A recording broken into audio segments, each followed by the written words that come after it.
Top of the morning, my Cadillackers. Top of the morning, kid folk. It's the Cadillac Talk Morning Show. I am your host, Macaroni, Big Tony Jones in the building. Salute to everybody watching on a Sunday morning. Wherever you are in the world, I send you nothing but love, blessings, prayer. I hope your family's good, your health is straight, and your finances even better. You know what I'm talking about? If it's your first time checking in, let me know what country, what state, what province, what street corner, what penthouse in the sky you checking in from. Cause we worldwide and it's nothing but love, y'all. You know what I'm talking about? Sunday mornings, y'all know, man. World news, international news, man. We're gonna get into some of the hot topics from across the globe. You know what I'm saying? Now, I'm gonna be honest, man. Moving forward, I'm gonna add some business in there. You know what I'm saying? We're gonna keep up on what's going on in the stock markets. Guys, we gotta know what's going on with the monies. You know what I'm saying? And then you know what? It can't always be, news that has a negative theme. I don't want to say negative, but they always say the news is negative. So we're gonna find some feel good stories to put out there moving forward. You know what I'm saying? 'Cause I don't want everything to be, some kind of conflict. You know what I'm saying? Now, speaking of, all right, hold on, the poll busting up though. Hold on, what the poll say? 4 early votes says. So here's the poll, right?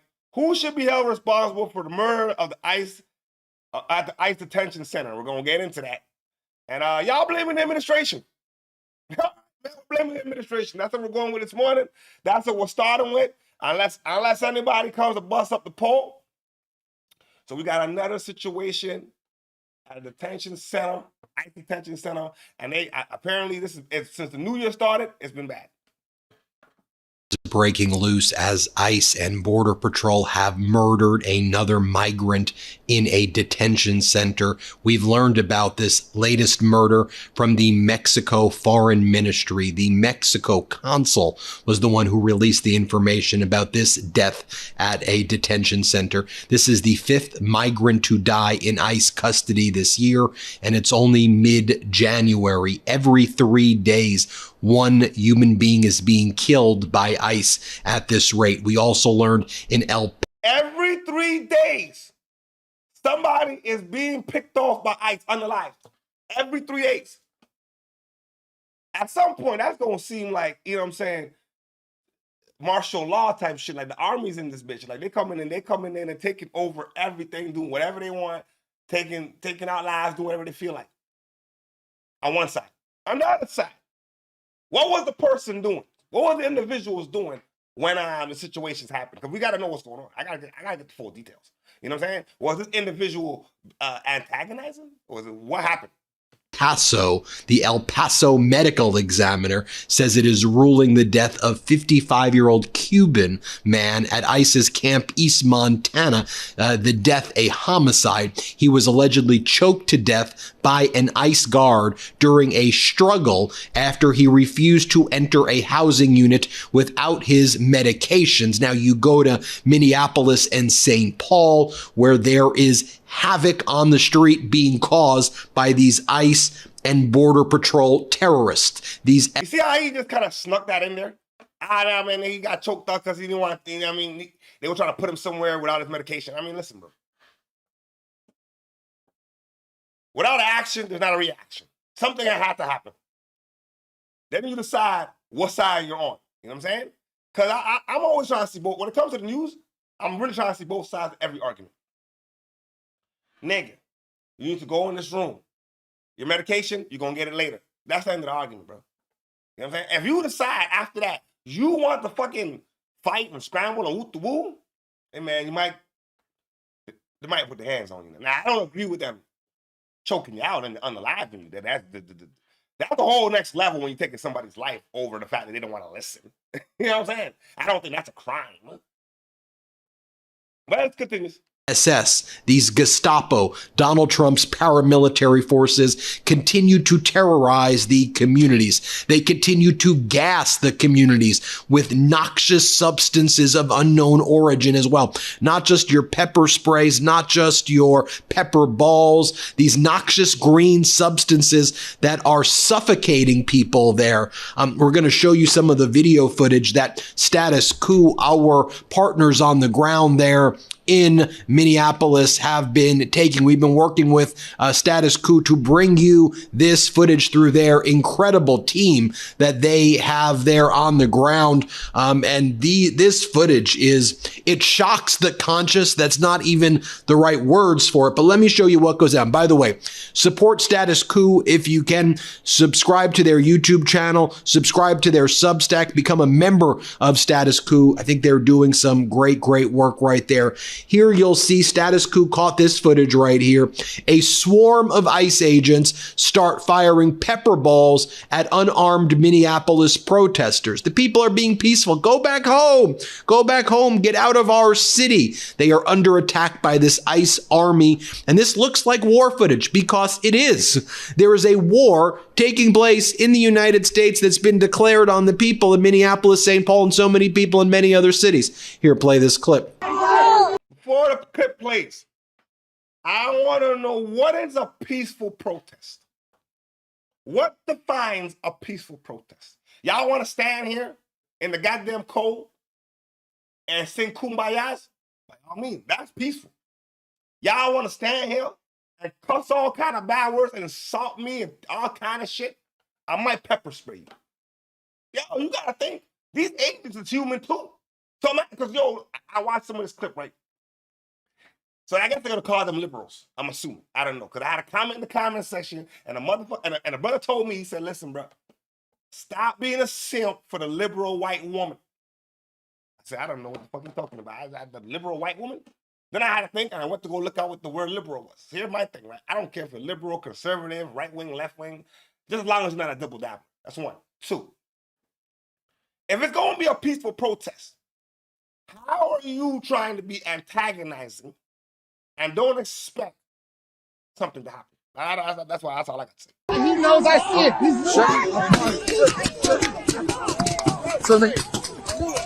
Oh, fucking scared! You fucking scared, you pussy coward! Pepper pellets moved.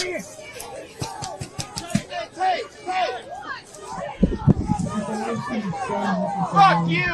Fuck you, you Oompa bitch! Fucking Oompa coward! Fucking what? Pepper pellets, pepper spray was deployed. Look at these fucking cowards! Well, wow, okay, listen, man. Two wrongs is not gonna make a right, man. They got the fucking ammunition. They got the goddamn pellet guns or whatever, man. Why don't y'all do this shit peacefully and then go home? Listen, bro, if I'm an agent and y'all niggas want to stand there and keep talking all that shit to me, and you don't listen, bro, I don't know you from nowhere, bro. Stop talking that shit to me, 'cause I might just let this pepper spray off. You know what I'm saying? I might. It's only a human reaction.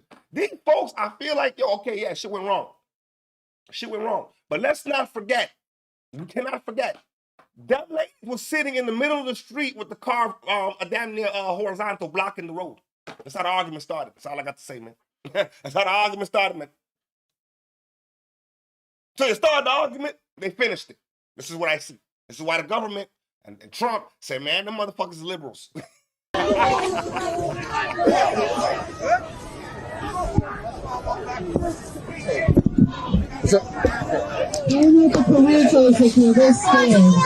you, short fucking time! Scared! All of you! Go back home! Protect your own fucking family! That's escalating! Protect your own fucking family! Get out of our state! Get out of our city! Now, in this next footage, Yo, them niggas should be ashamed of themselves, man. Y'all got the girls on the front line talking shit. Huh? Well, how come none of the niggas was in the front talking shit? How come all the ladies was talking shit in the front? That's all I heard. I heard the ladies was talking the most shit than the niggas. The niggas was like behind the ladies. Good morning, night. Good morning, night. Salute to you this morning. Shout out to everybody in New Jersey. Shout out to the family. Hopefully everybody's doing good, feeling great. You know what I'm talking about? What we say? He wants us to fear him. That would be Trump. I'm assuming that would be Trump. Yep. I can't fear a man who...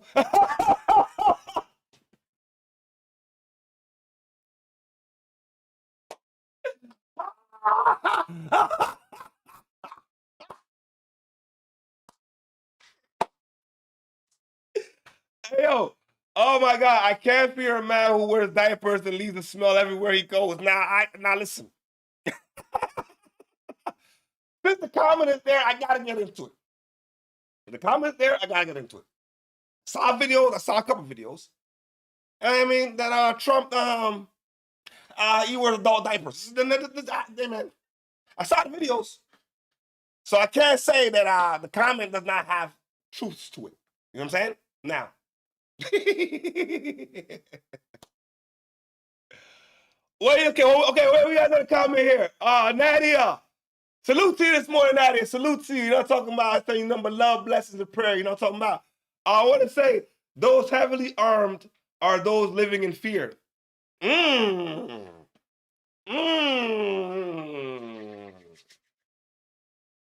All right, I like this conversation. I like it a lot. Because you know why? We always got to see both sides.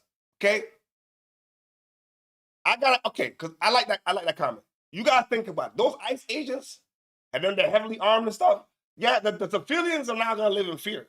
But those agents are hiding something too by always covering their faces with the mask now. I never thought about it like, you know what I'm saying? So you're trying to get people to live in fear.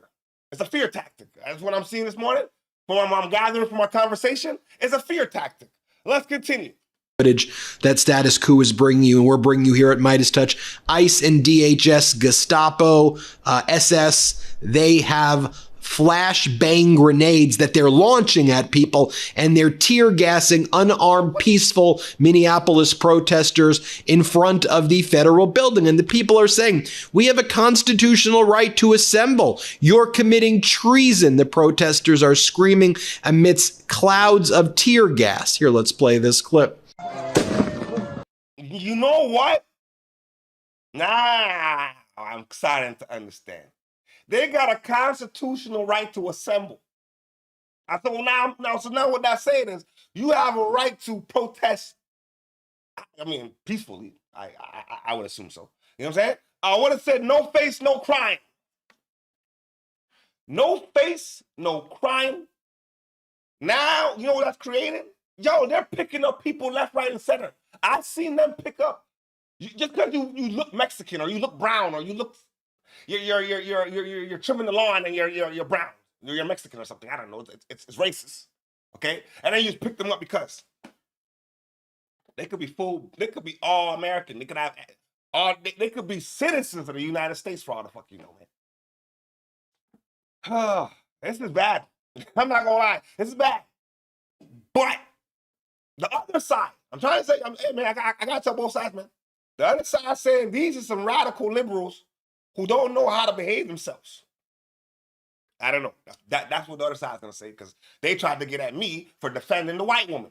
Yeah, they got at me in the comment section, man. They called me a simp. We have munitions fired. Flashbangs based on the sound. Whoa, they're rushing us.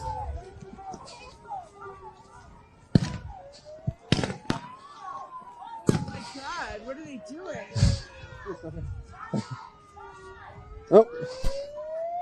Oh. Is that tear gas or is that... It's a gas. Yeah. Get out of it, though. Get recommended if you don't get into it.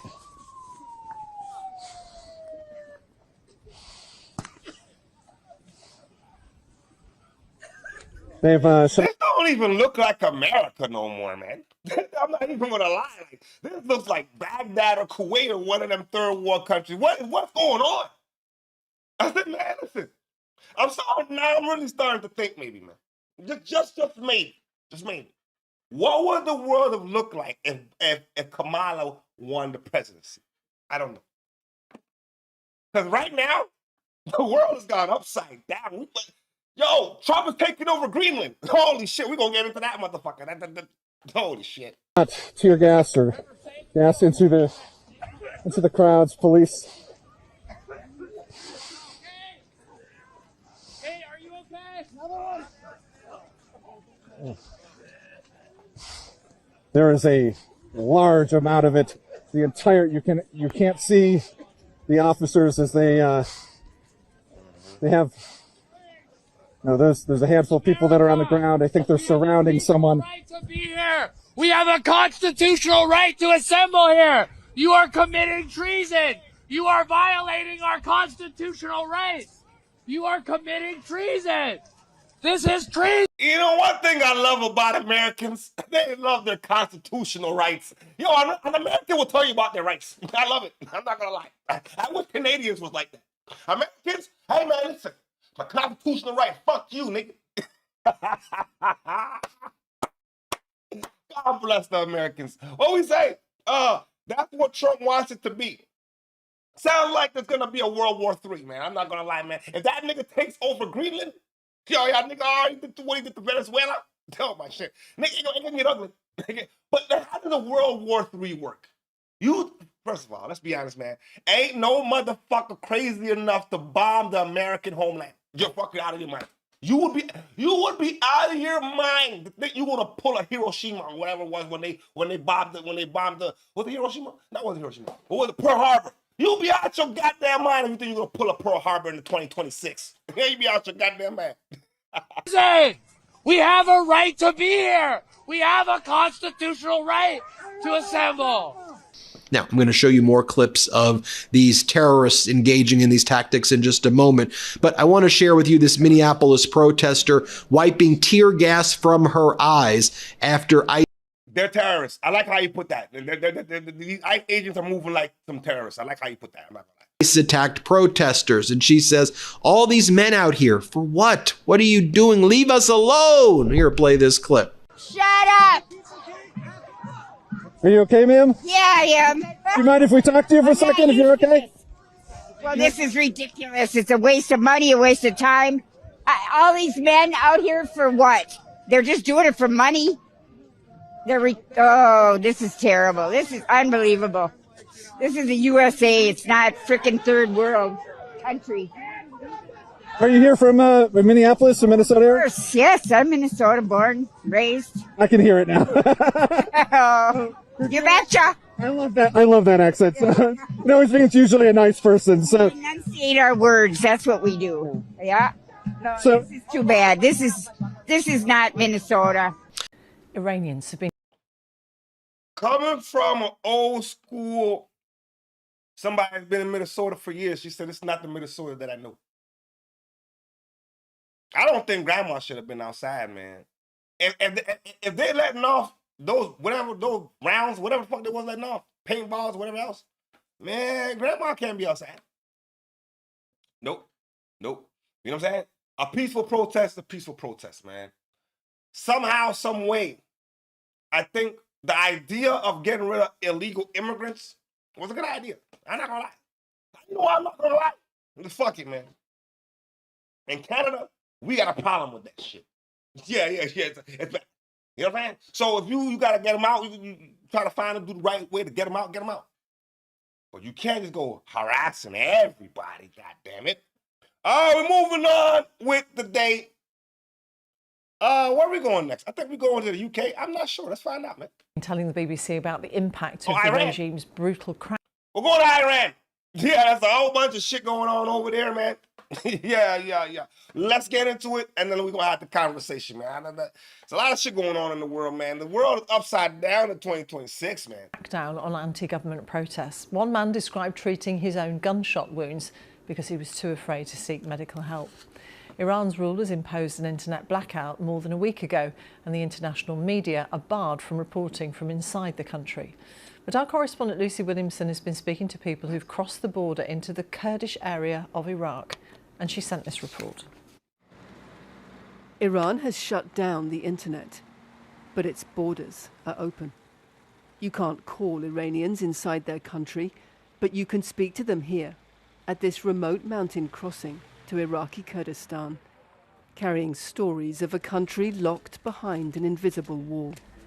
No one would speak on camera, afraid of the regime's watchful eyes.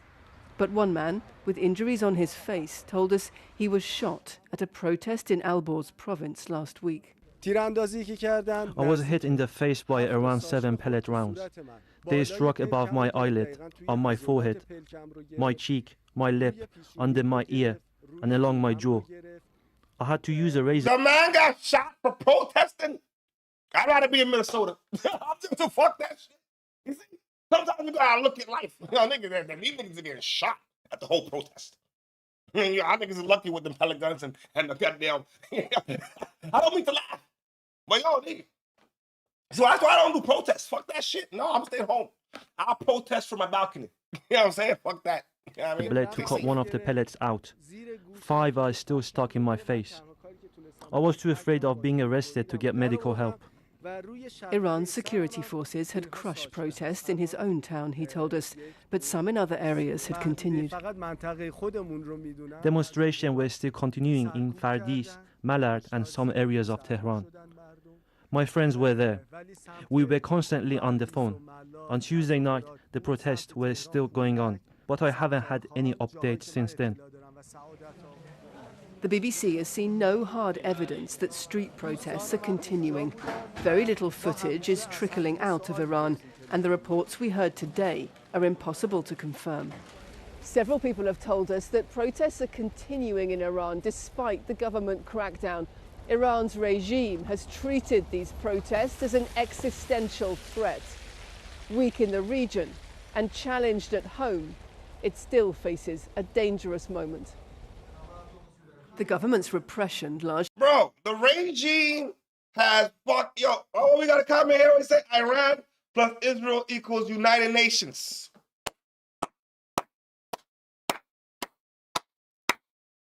Iran plus Israel equals the United Nations. That's it.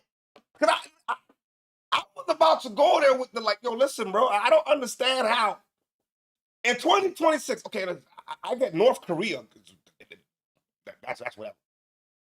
But how do we get to this point? And you can go, we got a regime that's gonna shut down, and you gotta have no internet, nobody can call, nobody can, like, how does this happen? What did it say? Lady T, hunger for power is dangerous thing. It affects everybody. Good morning to you, Lady T. Salute to you this morning as we have this conversation on the world news stage. That's actually factual, man. These world leaders are so hungry for more power. People in their own countries will suffer. And then, I'm not gonna lie, the United Nations probably got to step in. NATO got to step in. Somebody got to step into some of all the stuff that's going on, man. You know what I'm saying? This is bad. This is bad, man. And the Iranian folks don't deserve this, bro. That no folks deserve that you're doing first of all, you can't even do nothing. Imagine Trump say, yo, man, there ain't no internet, there ain't no phones, all y'all sit in the dark. Come on, man. This seems to be working, but the economic problems that sparked this crisis haven't gone away. We are waiting to see what Trump does. In the meantime, civilians are getting killed. I don't care who the leader is. I only want my economic situation to improve. Yo, you see that number? I hope that's not a fake number. Like, you know how the news just, you know what I'm saying, just flabbergasted numbers? So let's suppose they flabbergasted by 1,000. You know what I'm saying? Like by 1,000. That's still 2,000 people. But 3,090 people unalive in Iran protests. They better, yo, man, I'm telling you, this can get ugly. There's too much war going on in Iran. We got stuff going on in Israel. This is not good. This is not good at all. You know what I'm saying? No. Behind this mountainous border, Iran's regime is reimposing control, still unable to meet its people's most basic demands: protection from foreign attacks and prosperity at home. Lucy Williamson, BBC News, on the Iran-Iraq border. Now, if I'm Trump, I'm just going to take over Iraq. Y'all niggas say, you know what I'm saying? Like, now maybe it's not even valuable, but they must have some oil or something over there that nigga can get his hands on. You know what I'm saying? But, okay, for all fun and jokes aside, though, that's a lot of people. The comment in the chat says that's a lot of people. 3,000 people died in protest. They gotta overthrow the government somehow, man. The regime can't be the regime, bro. And people are being slaughtered left, right, and center, bro. You know what I'm saying? I got to do my own research to find out how did the regime get into power. If any of y'all know how the regime got into power, let me know. I don't know. You know what I'm saying? And it needs to stop. I can't make it stop. Maybe some of the world leaders could, you know what I mean, get together. Middle East correspondent Hugo Bashega is in the town of Megri on the Armenia-Iran border. It's still very difficult to get a clear picture of what's happening inside Iran because of this communications blackout imposed by the Iranian government more than a week ago. But according to the Fars news agency, which is close to the regime, some of these restrictions are going to be lifted step by step. And there have been reports suggesting that some people have managed to send SMS messages in some parts of the country. But the internet continues to be heavily restricted, a shutdown across the country, although NetBlocks, which is a group that monitors internet connectivity, said that there had been a slight rise in connectivity in the country, although that level of connectivity remains at around 2%. So still an internet shutdown in Iran. And it does seem that the government has largely... I'm going to tell y'all straight up, man. I ride for anybody that's oppressed, bro. I don't listen to, I ride for Iran, I'm going to ride for Israel, I'm going to ride for anybody that's oppressed, bro. You know what I'm saying? If you're oppressed, I don't even care if you're black, white, green, purple. I don't care about that shit, bro. At this stage in life, if we still worrying about the colors of people's skins and not right or wrong, then there's something wrong, man. If you cross me, it's on and popping. But it ain't going to be because of your color. You know what I'm saying? Come on, man. Been able to quell this wave of anti-government protests. The information coming out of Iran suggests that no large protests have happened across the country in the last few days, and that obviously is a result of this communications blackout, but also a result of the violent crackdown by the security forces, the brutality of the security forces in repressing these demonstrations. And we've heard accounts of people saying that people were simply terrified to join these demonstrations because of the violence employed by the security forces. And because of the communications blackout, it's also been difficult to verify the number of people who have been killed by the security forces in those demonstrations. But one human rights organization, the Human Rights Activists in Iran, which is a group based in the US, they say that they've managed to confirm 3,090 deaths. But many people believe that this number is much higher given the brutality of this crackdown. Hugo Bashega. Let's speak to our correspondent Barbara Pletusha, who's in Doha. Barbara, the White House says that the mass executions over the protests were halted after President Trump threatened military action. To what extent, then, is Tehran listening to Washington? I was waiting to hear some shit like that, goddammit. I'm not going to lie. This is how I studied the world, right? I don't care how, this is my opinion, okay? America is the powerhouse, okay? Anywhere in the world can be going, something could be going on. That's why y'all can get mad at Trump. I wish we had a nigga like Trump running Canada, okay? Y'all niggas is fucking with them niggas. You better stop that shit before I have to come over there and fix it. That's a boss, nigga. That's a goddamn boss. You know what I'm saying? That's a goddamn boss. You know what I'm saying? And it's not just Trump. No, nigga, it could have, when Bush, nigga, Bush did some gangster shit. Saddam invaded Kuwait. That nigga left in 3 days. That's America. You know what I'm saying? You got that right. So these Iranians don't stop this shit. yeah, got that right. Send Trump over there to fix it. Got that right. Well, it's a good question, Martine, but it's a very hard question to answer. In fact, the Iranians never publicly said that they were going to carry out mass executions. Neither did they publicly announce that they wouldn't. We do know that here in the Arab Gulf, some of the countries, including Qatar, have been very busy on the phone over the past week calling Iran, talking about trying to organize a de-escalation. We also have reports that these countries joined forces to lobby the Trump administration not to carry out a military intervention, saying that this could lead to chaos and instability in the region. So perhaps they had some influence on both. President Trump has denied that they convinced him not to attack. He's very much taking this as a win. He's saying that the decision not to carry out the executions had a big impact on him, and he's publicly thanked the Iranian leadership for doing that. The exiled son of the last Iranian Shah has called upon the international community to topple the Iranian regime and says that he would like to lead the transition. Yeah, okay, where's the international community? Where's the United Nations? Where's Where's NATO? Where's everybody? No, sometimes I think this shit, yo, niggas just to talk, man. If it was that serious, yo, it needs to shut down. It's gonna get shut down. This is it. There's no. Why are we? Okay, you're a terrorist. You're doing shit you're not supposed to be doing. Why are we giving you rights? No, we go in there, we take it, we fix the problem. That's it. There's no. Well, you don't deserve rights. You can't get like. You know what I'm saying? What it say?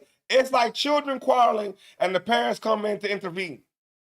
You know what it yeah, that's exactly what it is. You know what I'm saying? But I don't really see. Maybe other countries do it. I gotta look into it. I don't really see any other countries that just step in and say, "Yo, nigga, fuck that. This is not what's gonna happen at all. I'm shutting this shit down." You know what I'm saying? Now, I'm not saying everything Trump does is right, but I'm not looking at it as an administration thing with Trump. I'm just saying it's a U.S. thing. You know what I'm saying? Them niggas got a powerful army, bro. And I think you're not just gonna come there and think you're just gonna bomb America, man. It's just how? How you gonna start a war? How? I would like to see it though. How significant a figure is he within Iran? Well, he has support, but it's difficult to gauge how much. So, for example, during the protests, some of the protesters were chanting his name. But also there are others who say any change in Iran should come from the opposition within the country. And some are suspicious that his supporters really all they want to do is reinstall the monarchy of his late father, the Shah. But what's clear is that he has seized this moment, presenting himself publicly as the leader of the opposition, saying that he would return to Iran to lead a democratic transition, and very much again and again calling on President Trump to carry out airstrikes, targeted airstrikes, he said military intervention in order to even the playing field between the regime and the protesters. Now, President Trump... Nah, fuck that then, bro. You ain't even got the power to deal with the regime yourself in your own country. You got the power reinforcement, man. You know what the... Come on, man. So this is why I'm like, yo, I'm in that position, bro. If I got to come and intervene, I'm taking shit over, man. You know what I'm saying? This is what it is, bro. Because you obviously, this man wants to take over the situation. You calling Trump for some military backup. The regime gonna stay in power if that's the case, bro. They're not going nowhere if you can't handle the smoke. You know what I'm saying? Yo, salute to you this morning, man. God bless the Chico Black man, Jaloso Nation, man. Salute to you this morning. We got into some world news this morning, and right now we in Iran. You know what I'm saying? It's a whole bunch of protesters losing their life. The regime took it over. It's not looking good, man. They're looking like they're calling Trump for backup, man. Was asked earlier this week what he thought of Reza Pahlavi, and he said he was equivocal. Actually, he said, "Well, he's a nice guy, essentially, but I don't know how much support he has in Iran. I don't know whether the country would accept him." So you're in Doha. Just briefly, what's the view from there? Well, the view from Qatar and from its neighbors in the Arab Gulf is very much that there needs to be calm. Things need to go back to negotiations of some kind. And as I mentioned, they've been on the phone a lot this week, talking to each other, talking to the Iranians, reports suggesting they were talking to the Trump administration, very much worried, first of all, that if Iran would retaliate for any military intervention by the U.S., that this could affect regional stability, affect their interests, and also not sure what would come next. Would the regime collapse? Would the state collapse? Would it fragment? Would there be an influx of refugees? Would it lose control of its weapons? So they are very concerned about that. What they say in their public statements is they're working on initiatives to de-escalate, to decrease tension, and coordinate for stability, coordinate stability and security. Barbara, for the moment, thank you very much. Barbara Plessasher in Doha. And this is from the United Kingdom. All right. I hope that the regime can get overthrown in Iran, bring in a new government that can help the people. But it brings back to my theory, right? Why is it that y'all, every time some of these countries, man, shit goes wrong, y'all got to call somebody to fix it? Man, fix it. Sometimes you gotta fix your own problem, man. You know what I'm saying? Because I'm not gonna want to go. They ship me to war to go fix your problem. You know what I'm saying? But I do stand with Iran. I do stand with Israel. I do stand with anybody that's being oppressed in the 2026. I don't see how this is possible. I don't even see how North Korea still operates how it operates. And nobody says nothing to that nigga. That nigga's whole country's on lockdown. Y'all niggas don't do shit besides what I give you. And ain't nobody ain't this shit. I don't understand, man. You know what I'm saying? These politicians are fake. Imagine, we have these world conferences every fucking year. We see your face once or twice a year, nigga, and we know what you're doing to your people, and you still sit around this comfortable eating chicken. Come on, man. It's fake. Now, this is not fake.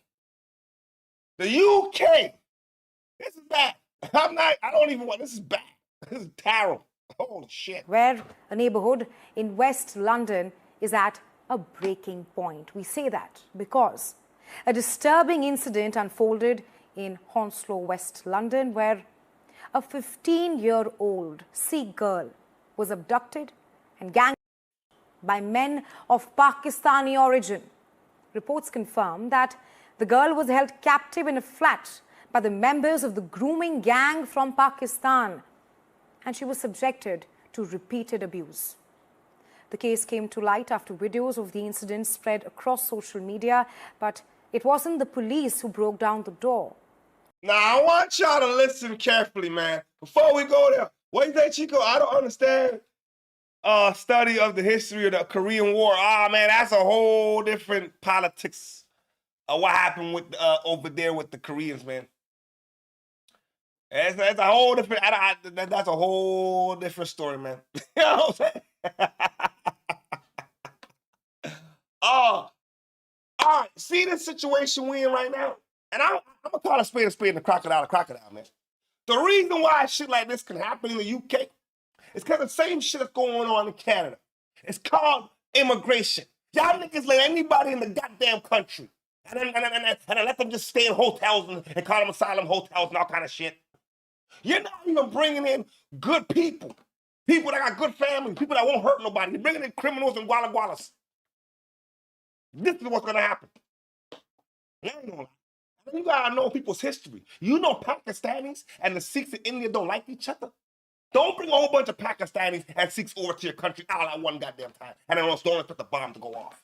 Come on, man.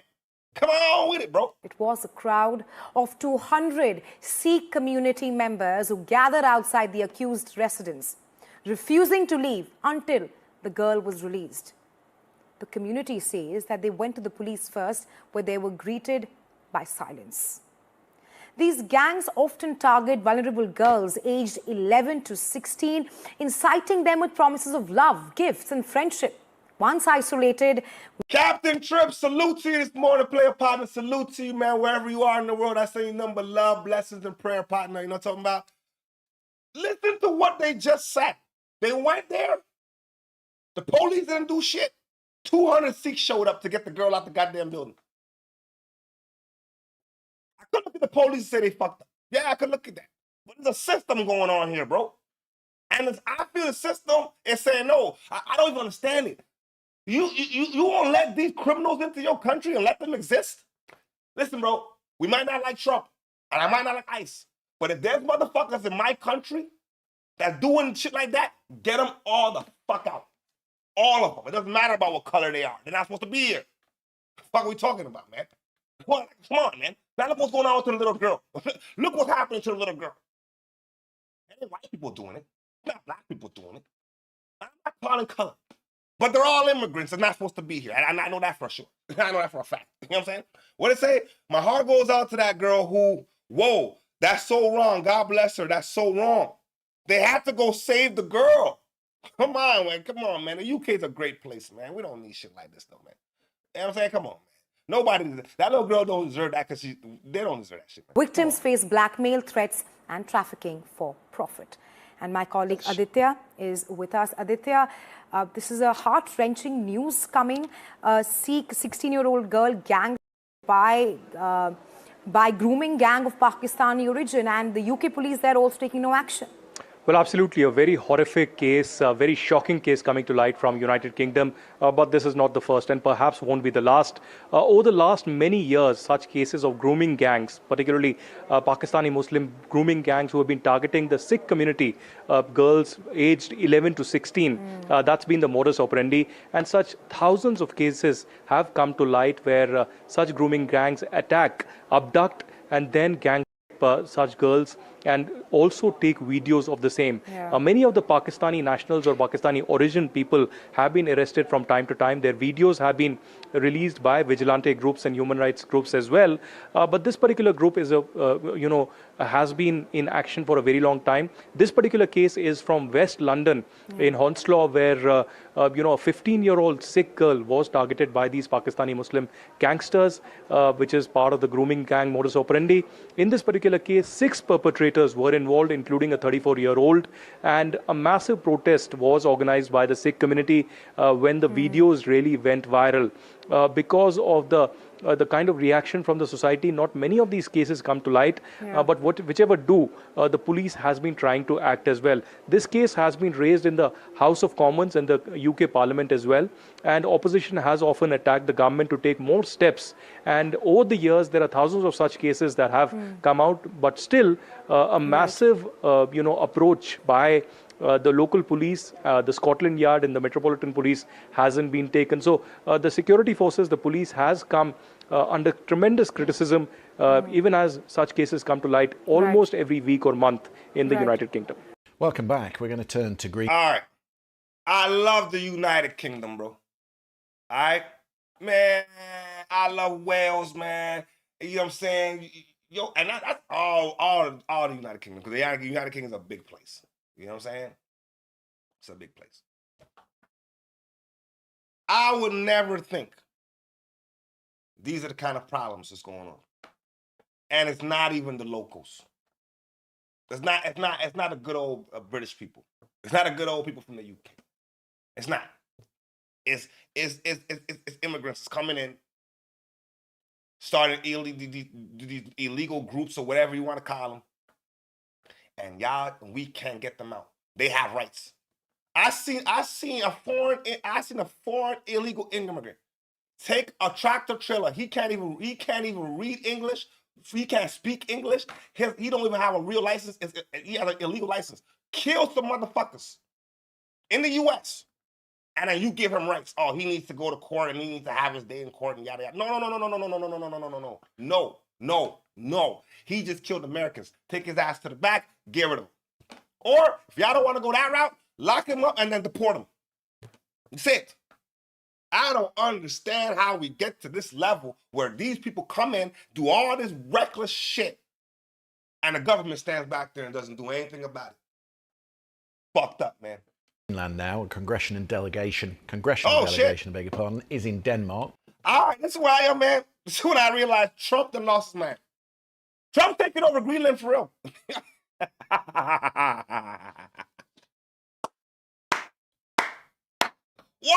Why? Nigga, yo, listen. Something's got to be done about this shit. Nah, I can't lie. If Trump took over Canada, I'd be happy in the motherfucker. You know what I'm saying? I'm trying to go to the U.S. You know what I'm saying? You know what I'm saying? Yeah, I don't give a fuck. But if I'm Greenland or any other country, I wouldn't want it. No. Most of them Democrats who have travelled to Copenhagen to counter Donald Trump's threats. In the last few minutes, we've had these pictures in. This is the group arriving at the Danish Parliament for a meeting with lawmakers. The Danish Foreign Minister, you might recall, was in Washington on Wednesday for a meeting at the White House, which was not especially productive. And since then, a limited contingent of European troops have begun arriving in Greenland to bolster security. Our Europe editor, Katya. You know how big Greenland is?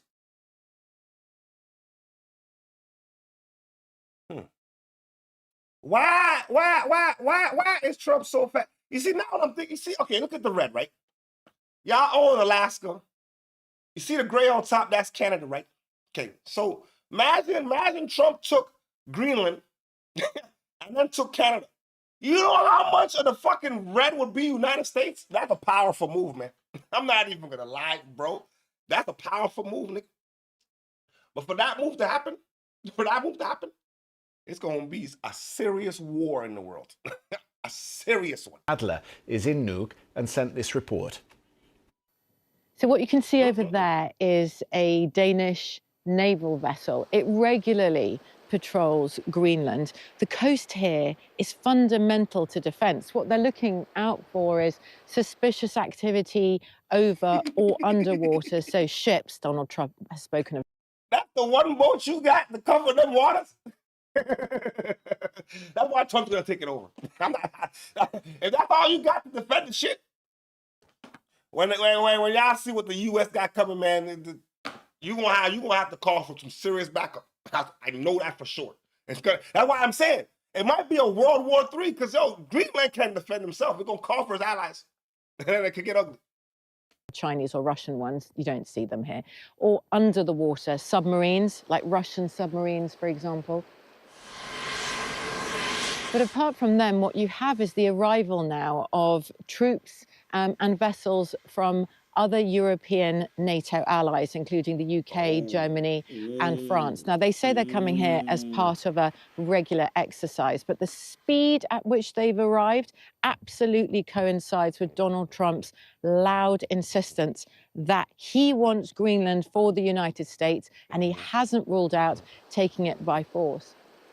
Denmark is extremely relieved that its European allies in NATO are supporting it over Greenland. The hope is that all of their presence here will make it a lot more awkward for Donald Trump to take this island by force, if that's what he chooses to do, though it would be hard to stop him.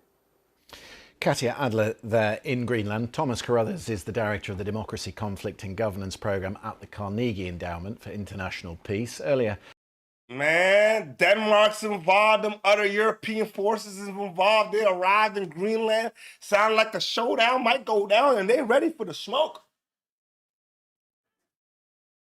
But let's just say, right, Trump really wants to invade Greenland. Can he really do that? Like, can you just wake up in the morning and say, yo, nigga, I'm taking your country, fucking cares, I'm taking it. Like, who, like, ain't there a president in Greenland? Ain't like, you know what I'm saying? NATO better step in. They better call some reinforcements, man, because the Trump, I don't even think Denmark and whoever else together still can't handle the U.S. Army. Yeah, come on, man. I spoke with him and I asked him whether anyone has influence over how President Trump proceeds on the issue of acquiring Greenland. This is a president who makes his own foreign policy. He said recently, towards the end of the year, no one can stop me. He feels unchecked. He feels unbounded, and thus Greenland surged onto his agenda in recent times, but it's an old obsession of his. In his first term, he was talking about Greenland. At the time, his advisors kind of poo-pooed it and just tried to call his attention to other issues. He's come back to it. He's serious about it, and therefore the unpredictability here, and I would say the danger, remains high. Yeah, I mean, that might shift, of course, after the midterms in November, but November is a long way away if you're Denmark. Can you see a scenario where US troops... I'm not going to lie, though. Maybe I could be wrong. The world seemed a little bit more peaceful when Biden was in power, though. I'm riding with Biden or not. But I don't remember all of this conflict going on in the world. Maybe it's because I'm starting to do and be a YouTuber and you know what I'm saying, and reacting and stuff like that. So I'm seeing the world differently. But I don't remember it being like that, though. But I do remember COVID. That shit was fucked up. I do remember that. That's on their hands, though. And European troops might come face to face. No, right now I cannot see that. I think that Donald Trump has not really thought clearly through what that would really look like, what its implications would be for U.S. security and how it would present to the world. He's acting here by gesture, by instinct, by impulse. You know, the meeting between the Danish foreign minister and Greenland's leading diplomat with Vice President Vance and Secretary of State Rubio kind of represented the meeting of the Danish visitor from Greenland with the id and the superego of Donald Trump's foreign policy, the id in the form of the Vice President Vance, who represents the impulsive America first, a very nationalistic foreign policy, and Rubio, somewhat more sober diplomat, trying to find a solution. And so Vance had pushed to be in that meeting. So in a sense, we saw both Donald Trump's ego and superego there in the room, fighting for control over U.S. policy. Thomas Carruthers there from the Carnegie Endowment for International Peace. Well, as I mentioned, the group of lawmakers from the US Congress are now in Copenhagen. In the last few minutes, we've been hearing from the Democratic Senator Peter Welch. He is part of that delegation, and he's been speaking about his support for Danish sovereignty over Greenland. Oh, okay. Wait. Hold on. What do you say? Kouani went to France and returned a Republican. Napoleon founded the Islamic Republic. Muslim scholars must spend time in France first. Listen, I'm trying to dissect that. Muslim scholars must spend time in France first. That's kind of deep, though. Kind of deep. Now. I would like an elaboration on that, though, because that sounds like we're going somewhere with. I sound like we're going somewhere this morning with that. You know what I'm saying? So I like the news because it makes you really think about what's really going on in the world now. You get what I'm saying? What's really going on in the world? You see what I'm saying? Wow. What I can say is I think the world is really becoming 2026. This is looking like wars could really break out. There's a lot of things that's really going on. Hey, here we go. It's called Angola Mohammed Law. British invested. Okay, I like this. British invited all of us so-called Islamic nations. Pan-African flag designed by English in 1990. Okay. Now I could understand how shit goes south. Okay. The British invited all of us, so-called Islamic. Pan-Arab flag designed by English in 1916. So if we're going by history, man, y'all let them people in there, man. They just a part of y'all culture like anybody else. Y'all let them in there. Now. What we say here? Well, damn, that information is. If you see what I'm saying, that's why I love talking this news. Like I didn't even know that, and now it changes. Now it kind of changes everything. That one comment alone. As a matter of fact, hold on, man. Matter of fact, man, let me get this comment and pin it. I'm going to pin this comment. I'm pinning it. I did it. I pinned the comment. Yeah, I like that comment. I like that comment this morning, man. And it make you think. You know what I'm saying? And that's what I like to do, man. These kind of conversations in the morning, man, it's good. It's good for the soul. It's good for the soul, man. Let's continue. We're reinforcing our support, complete support for the sovereignty and right of self-determination of Greenland. We're here to reassert our appreciation for the role Denmark plays in our national security. We want to stand up and make a stronger, not a weaker NATO. So this is just an expression by a bipartisan group of members of Congress that we appreciate Denmark. We need Denmark, and we support. But you know what, though? Speaking of, I don't know, man. I just thought about it, though. Pakistan, India used to be a part of Pakistan. Then Pakistan, the Muslims went over there and they created Pakistan. Can't we all just still get along? Like, you know what I'm saying? Like, man, I don't know, man. Once there's an imaginary borderline, shit just changes in life. Like, you know what I'm saying? Like, that's human stuff. That's people in government creating imaginary borders, and that is all these different rules per each border. And I don't like these people over here because they Muslim, and I don't like these people over here because they this, and man. A continuation of our cooperative relationship. But if the president is set on buying or occupying Greenland, what can you do? Well, part of what we're doing is showing there's a lot of America that doesn't agree with that. Also, we're an independent branch of government, so we can take actions on our own. And we've got to get our colleagues in Congress to be reminded of how tremendous our relationship is with Denmark. Good luck. Yeah, that delegation led by Senator Coons, who was previously very close to the former President Joe Biden. But there are a couple of Republicans as part of that team as well. We'll continue to follow that closely. Right now at 5:30. I'm gonna tell y'all right now. Sound like Greenland is panicking. I don't care. It sounds like they feel if Trump really decides to press the button, I'm taking over the country, man. You know what I'm saying? And I honestly feel like, oh, the poll. Look at the poll right now. God damn it. What we at the poll, man?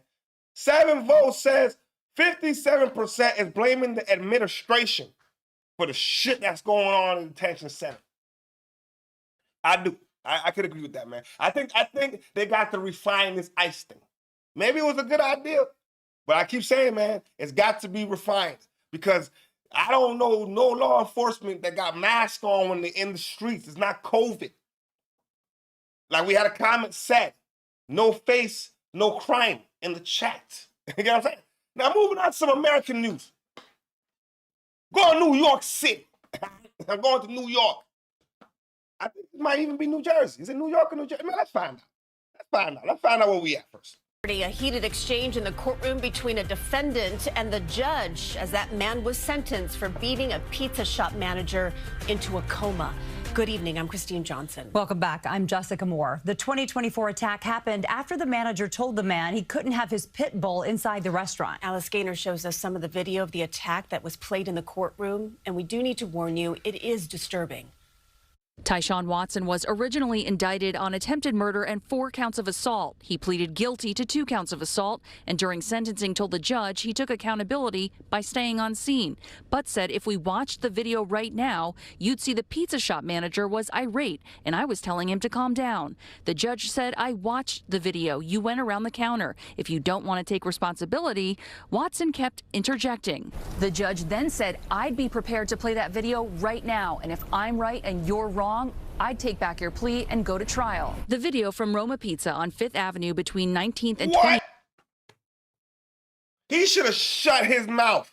You know what I'm saying? He should have shut his mouth and not let the judge play that video. I would have kept my mouth shut. Streets taken the night of August 19th, 2024 after 9:45 shows Watson enter with his pit bull off leash. He buys pizza and a drink and sits in the back. Prosecutors say the manager tells him multiple times he's not allowed to have the dog in the restaurant. A few minutes later, Watson gathers his things and is at the counter speaking with the manager. He walks around the counter and strikes Zachariah El Sharif, known as Zach.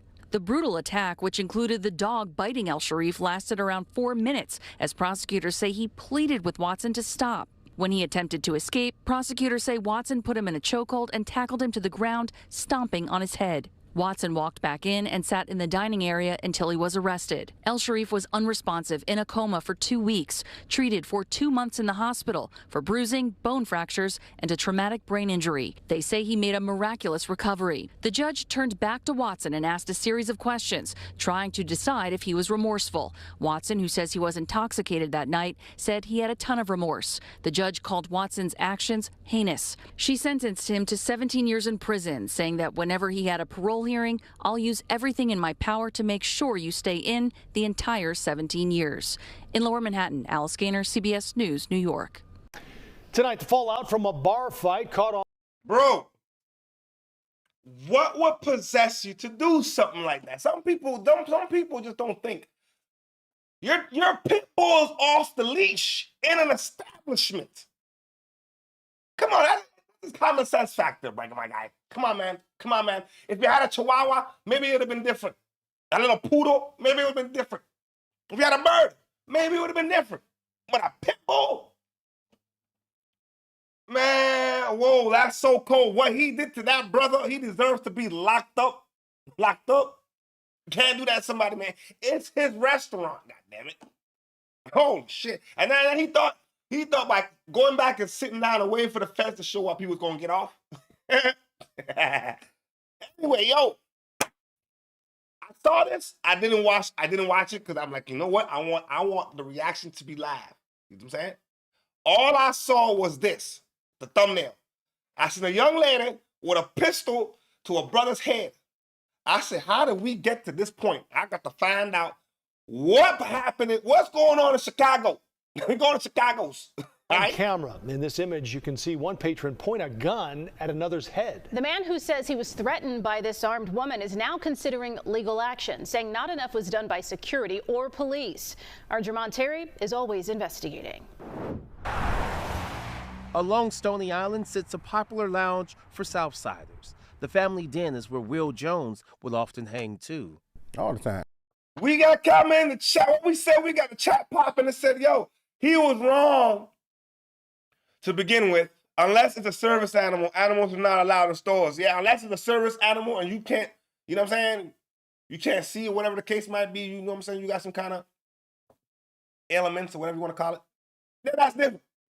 You know what I'm saying? But nigga, just your pit bull just randomly chilling. I don't care how cool the dog is, nigga. Put that shit on a leash and a muzzle.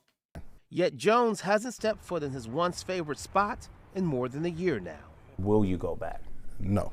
And here's why. That's a woman pointing a gun to his head. I felt something on the back of my head. Video from December 2024 shows while inside the lounge, Jones and another man got into an altercation, and out of nowhere, a woman jumped between them. Look as she points the gun directly to the back of Jones's head. The video shows security separating the men and pushing Jones out of the door. But look to the bottom right. They also held that woman.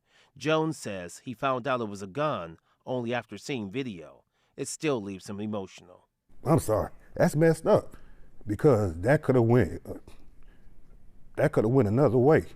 If that gun would have went off, then what?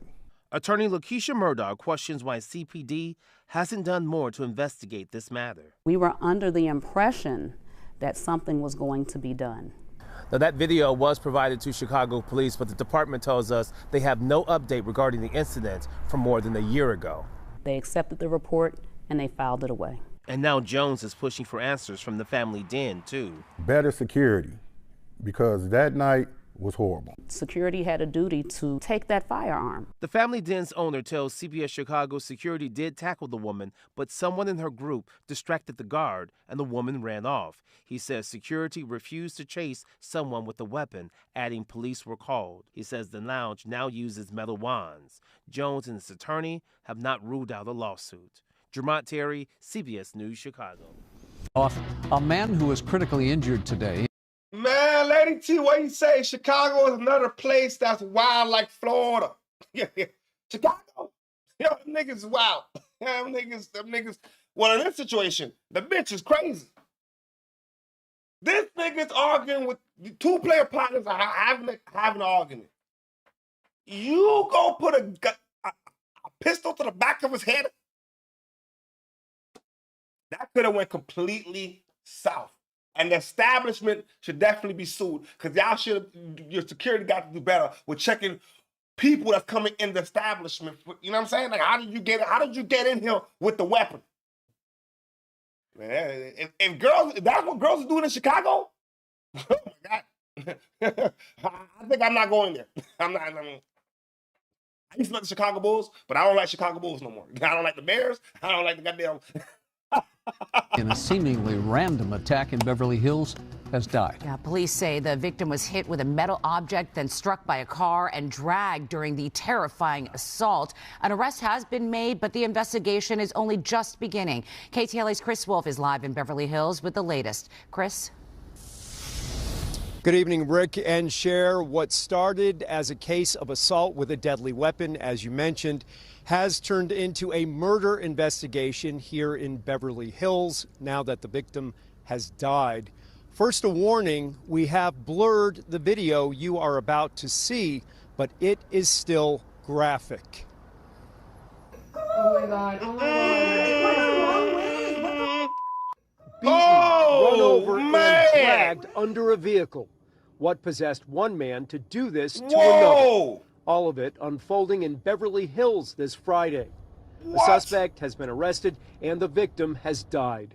Details about their relationship and circumstances leading up to the explosive encounter are unclear, but this is what we know.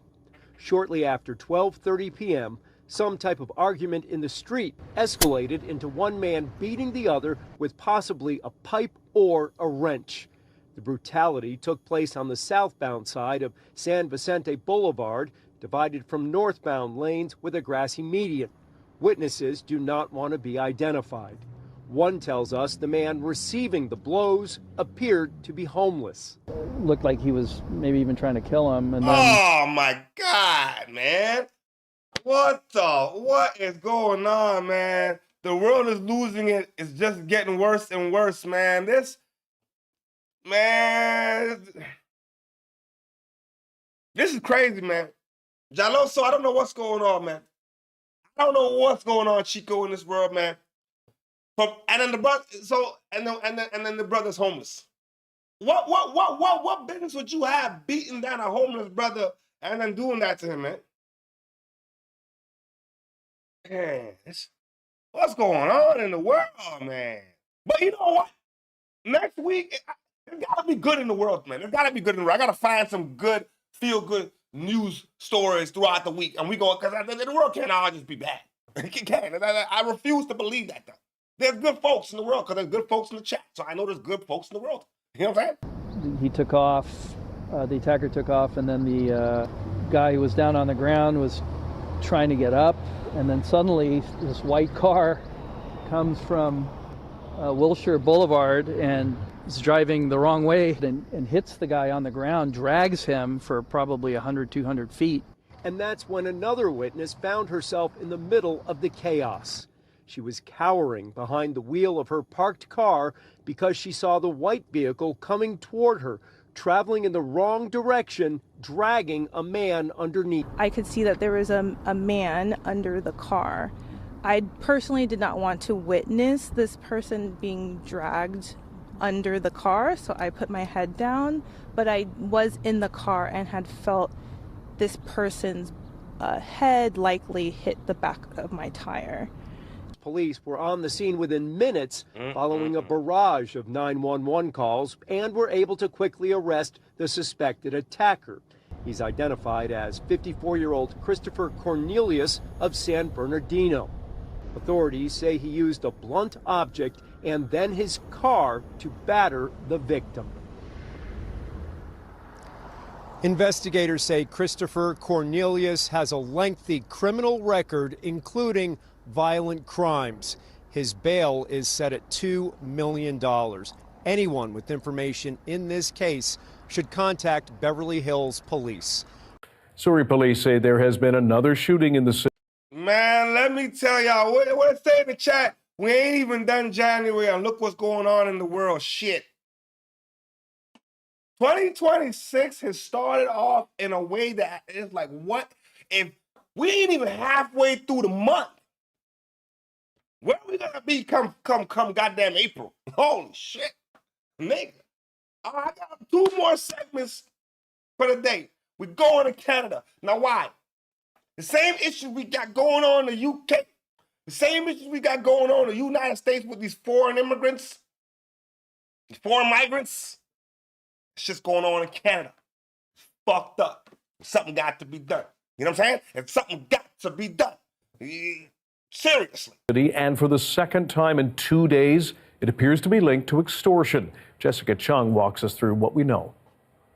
I'm on the 13400 block of 56th Avenue. As you said, it's in Surrey's Panorama Ridge neighborhood. And behind me is the house that was the latest target of an extortion case here in Surrey.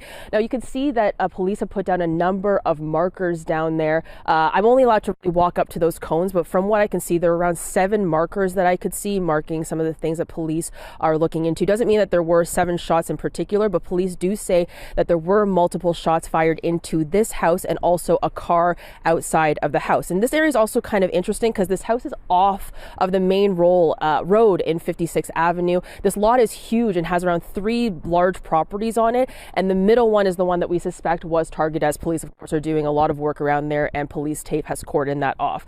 Now, this all happened overnight, just before 1 a.m. in the morning, when police got reports of a shooting. When they got on scene, they found some damage to the house and to the car, but they do say that no one was injured, though police do suspect that there were people inside the house. No information on whether the people inside the house were the intended target of this extortion, and they also didn't say how many people were in the house, but nevertheless, no one was injured in this case.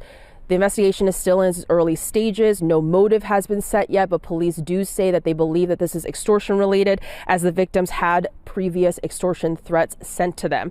Of course, this is concerning to residents, and I spoke with Surrey police about how concerning this is for residents and how it's impacting them. Take a listen. I think it's kind of part of the overall MO. I don't think we've seen a real change in that. They're tippy-toeing around the situation in this one. I'm telling you. They know who the people... Listen. It's not everybody that's getting extorted, okay? It's not everybody getting extorted. There's certain people that's getting extorted, okay? White folks ain't getting extorted. Niggas ain't getting extorted.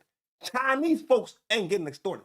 The purple and green, I don't even know the purple and green folks out here. They're not getting extorted. Latinos are not getting extorted in Canada. So I want y'all to know where I'm going with this. I don't want to say it. Like, hey, man. Y'all got to get them motherfuckers up out of here. I'm not lying. Something got to be done. You know, this is how they conduct business. It's obviously these people have a complete disregard for anybody's life or safety. Surrey police say there has been another shooting in the city, and for the second time in 2 days, it appears to be linked to extortion. Jessica Chung walks us through what we know. I'm on the 13400 block of 56th Avenue. As you said, it's in Surrey's Hold on, did I run back the same clip? Hold on a second. Y'all give me a second, bro. Oh, no. I didn't run it back. Okay, hold on. What we at? 33, 40, 37. Hold on. Y'all give me a second. I got to make sure I'm on it. I think I ran the clip twice. Fuck it. I think I ran the clip twice. My bad, y'all. Hold on. Let me get this straight. Hold on. Okay. Panorama Ridge neighborhood, and behind me is the house that was the latest target of an extortion case here in Surrey. Now you can see that police have put down a number of markers down there. I'm only allowed to walk up to those cones, but from what I can see, there are around 7 markers that I could see marking some of the things that police are looking into. Doesn't mean that there were 7 shots in particular, but police do say that there were multiple shots fired into this house and also a car outside of the house. And this area is also kind of interesting because this house is off of the main road in 56th Avenue. This lot is huge and has around 3 large properties on it, and the middle one is the one that we suspect was targeted, as police of course are doing a lot of work around there, and police tape has cordoned that off. Now this all happened overnight, just before. My apologies. It's running back again, so we're gonna run this again before we get to the last segment. But this leads into the last segment with the extortion. So I'm going somewhere with this, because I'm gonna link it all together when we get to the last segment. Why the extortion and why immigration in Canada, UK, America, this shit needs to stop. Fuck, man. 1 a.m. in the morning when police got reports of a shooting. When they got on scene, they found some damage to the house and to the car, but they do say that no one was injured, though police do suspect that there were people inside the house. No information on whether the people inside the house were the intended target of this extortion, and they also didn't say how many people were in the house, but nevertheless, no one was injured in this case. The investigation is still in its early stages. No motive has been set yet, but police do say that they believe that this is extortion related, as the victims had previous extortion threats sent to them. Of course, this is concerning to residents, and I spoke with Surrey police about how concerning this is for residents and how it's impacting them. Take a listen. I think it's kind of part of the overall MO. I don't think we've seen a real change in that. You know, this is how they conduct business. It's obviously these people have a complete disregard for anybody's life or safety. Until Dharmjit Mond was sent. Okay. Sounds like the police in Surrey don't want to do nothing about it. You know what I mean? This is how they operate. So do something about it, God damn it. The fuck, you know what I'm saying? You see? I told y'all. This is why I would rather Trump be the fucking president for Canada. This is some bullshit. These niggas coming here extorting motherfuckers and shit. They're extorting their own kind, first of all. And then you just let this shit happen, and then, oh, well, this is what they do. That's not what they do. Get them out. You know what I'm saying? Now in Toronto, where's a place called Caledon? The same extortion that's going on in Surrey. Oh, I want to know what kind of niggas it is. It's not niggas. It's not white niggas. I wonder what kind of niggas it is. sent this video of his Caledon farm getting shot at. He thought the threats were a joke. It all started in October when he got messages from a man claiming to be from the Indian Lawrence Bishnoi gang, demanding $2 million. We never paid. We don't have money to pay. After someone shot at his home and his business, Mond moved his family to his brother's house, thinking they'd be safe. But security footage he shared with This is the point I'm trying to make now. You see this Indian brother? He's probably a Canadian citizen. Good old-fashioned Canadian. Came here, did the right thing, worked his way up, got his citizenship, pays his taxes. We ain't got no problem with them folk. Cause in Canada, well, I'm not talking about the rest of the world. In Canada, we ain't got time to be racist. We ain't got time for that shit. There's too much color in here. We ain't got time for that shit. But now the government overthrowing through all of these brown folks in here, ones that should not be here. Now they're in here extorting their own kind, doing all this stuff. When is it going to stop? Taking jobs that they shouldn't have. When is it going to stop? Like, we can't even go to Tim Hortons no more and get a coffee. When is it going to stop? That's what I got to say, man. BBC News shows they were able to track him down. Here he said, like right now, he said we shoot outside of your house. Next time we're going to come in the house and shoot you in forehead and killing your kids. The OPP says at least 41 cases of extortion in Caledon in the past 2 years share a similar pattern. Victims would receive calls and messages threatening violence unless they pay a large amount of money, with the perpetrators often knowing where they live or work. Police say there's been at least 14 shootings in Caledon related to these cases, with 5 people getting arrested so far. This has gotten out of hand, in my opinion. And the town's mayor has had enough. She says the province pitched in roughly $70,000 for CCTV cameras, but police need more resources. In a letter addressed to the Minister of Public Safety and the Prime Minister, she asked for help. And if it takes marching to Ottawa and sitting in front of the Prime Minister's office and camping out there, then that's what it takes, because somebody needs to listen. The Lawrence Bishnoi gang, with roots in northern India, had already been accused of extorting South Asian residents in Brampton and BC before it was declared a terrorist entity last year. And it's the same group that's here, that's infiltrating these communities, my community, other communities within the GTA. Echoing calls from the mayor of Brampton, Groves wants the government to fund a provincial extortion task force like they have in BC.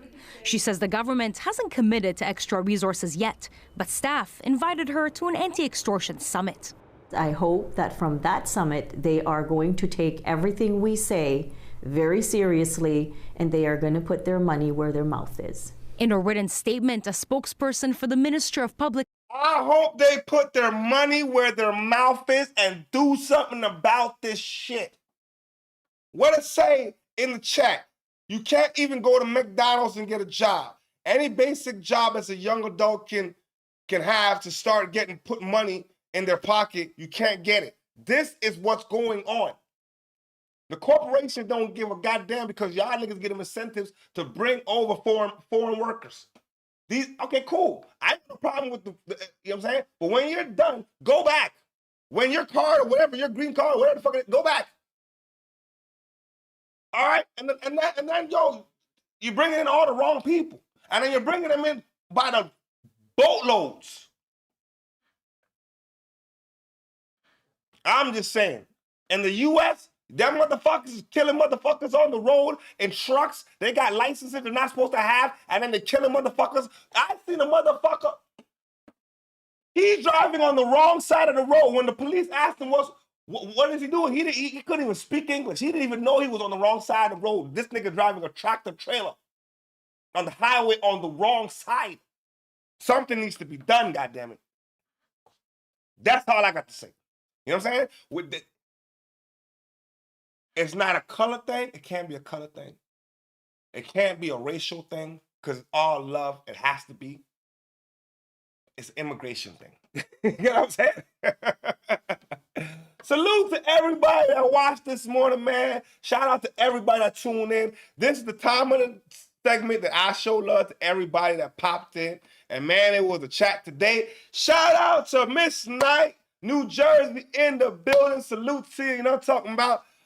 Who we got here? Shout out to Nadia. Much love for tuning in today. I pinned your comment. I appreciate your insight this morning. It was very insightful. You know what I'm saying? Very opinionated. I hope you come back next Sunday. You know what I'm talking about? For the Sunday morning conversations now. Who else we got in here? Yeah, somebody else popped up in here.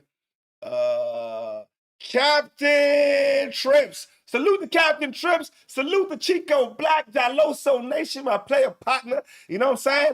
And everybody that watched this morning, man, God bless your soul. You know what I'm saying? It's an open chat for everybody to have their opinion, and no opinion is wrong, and no opinion will ever be looked down upon. Because we straight up and down like 6 o'clock. Ain't 6:01, ain't 5:59. Straight up and down like 6 o'clock. So I'm going to be back at it Wednesday morning. Y'all know Wednesday morning, 9:30 a.m. Eastern Standard Time. Roll call. And as always, play on, player. Play on.